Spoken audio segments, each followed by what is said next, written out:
A deadly day of explosions has shaken multiple cities across Iran, leaving 5 people dead, at least 14 injured, and authorities scrambling to control both damage and narrative. The first blast struck Bandar Abbas, Iran's strategic port city on the Strait of Hormuz.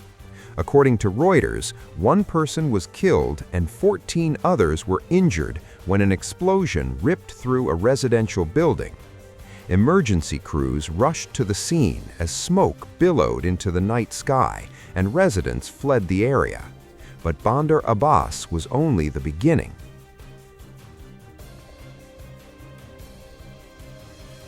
Another deadly explosion rocked the city of Ahvaz. Iranian officials confirmed that 4 members of the same family, a father, a mother, and their 2 children, were killed when a blast destroyed a 4-unit building in the Kianshar neighborhood. Iran International, citing the city's fire department chief, reports the explosion was caused by a gas leak.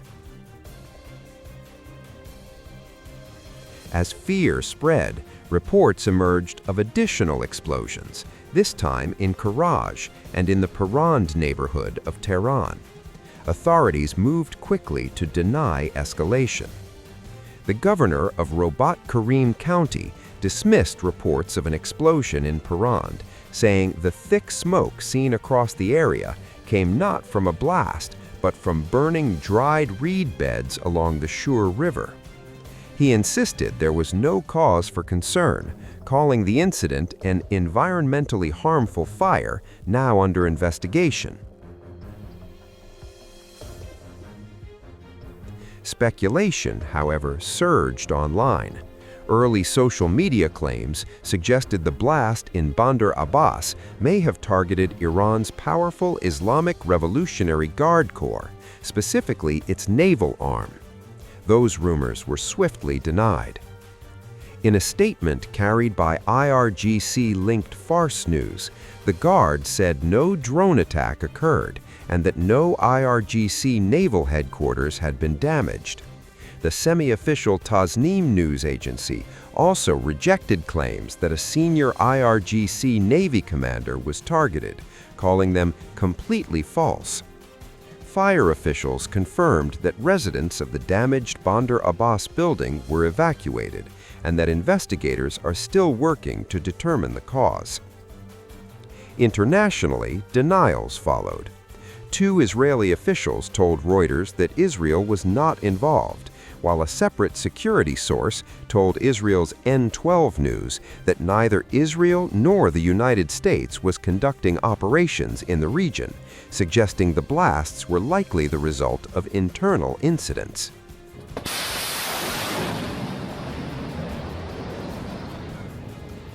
All of this unfolds as the IRGC prepares live-fire naval exercises in the Strait of Hormuz, one of the world's most critical shipping lanes. U.S. Central Command has urged the IRGC to conduct the drills safely, warning that any unsafe behavior risks collision, escalation, and regional destabilization. Multiple explosions, conflicting reports, rising tension. As Iran investigates what happened, one reality is clear. In a region already on edge, even accidents can ignite something far more dangerous. The warning is clear, and it's coming from the sea. As Iran announces a live-fire naval exercise in the Strait of Hormuz, the world's most critical energy choke point, the United States Central Command is urging restraint. CENTCOM is calling on Iran's Revolutionary Guard to avoid dangerous and escalatory behavior, warning that the narrow waterway, used by nearly 100 merchant vessels every single day, cannot afford miscalculation. CENTCOM says it will not tolerate unsafe actions, including high-speed approaches toward U.S. warships, low-altitude armed flyovers, or weapons pointed at American forces. The message is blunt: professional conduct or consequences. This warning comes as President Donald Trump confirms the United States is moving a larger naval force toward Iran. Larger, he says, than recent deployments off Venezuela. We have a large armada, flotilla, you can call it whatever you want, heading toward Iran right now, even larger than what we had in Venezuela. It's still in front of Venezuela. The Venezuelan situation, the leadership is doing a very good job. We're very happy, and we're getting along very, very well. And we're inviting countries of the world very shortly. They're going to be starting to take the oil. We're going to be heading that with the country, and it's worked out really well. We're now sending actually a larger number of ships to Iran, and hopefully we'll make a deal. If we do make a deal, that's good. If we don't make a deal, we'll see what happens. Are you giving Iran any kind of deadline to make a deal before potentially taking Only military they action? know for sure. Have you communicated that to them directly? I have. Do you have a timeline for when you're going to pull back potentially the federal presence there? No, we'll see how it all works out. You know, they have to float someplace. They might as well float near Iran. But it's a rough situation going on. So I stopped 837 people, as you know, last week from being hung. They were going to hang 830. It was all set.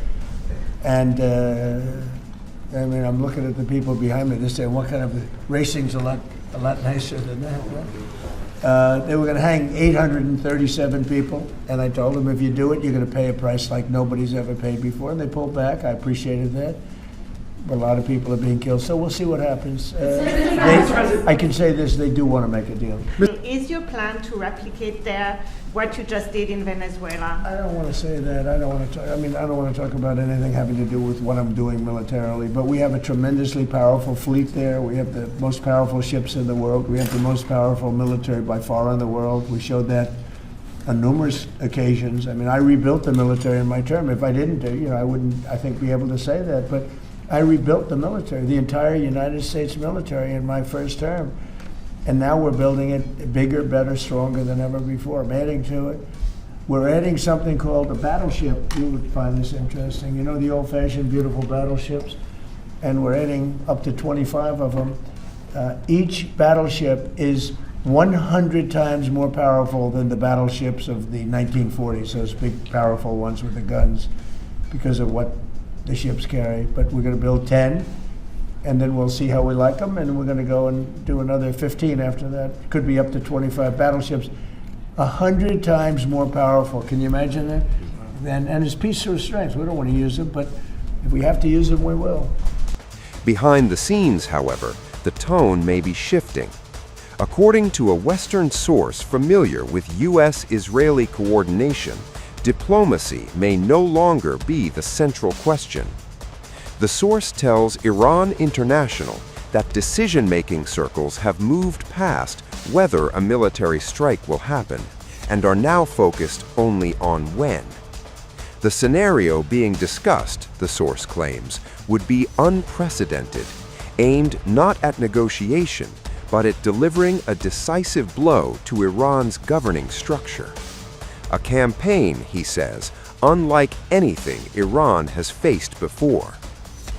Joint U.S.-Israeli assessments reportedly view the current moment as a rare operational window, a once-in-a-lifetime opportunity, with a higher tolerance for risk than in previous confrontations. Israel, the source says, is on full alert. One scenario under discussion, waiting for a spark, a single Iranian missile that could justify a much broader and more destructive response. If Israel becomes directly involved, the source warns, past conflicts would look small by comparison. Still, publicly, Washington maintains its position. CENTCOM says U.S. forces will continue to operate with professionalism, protect freedom of navigation, and safeguard personnel, ships, and aircraft across the Middle East. But as warships move closer, as live-fire drills begin, and as deadlines remain undisclosed, the question is no longer just about diplomacy. It's about how close this standoff is drifting. to the edge.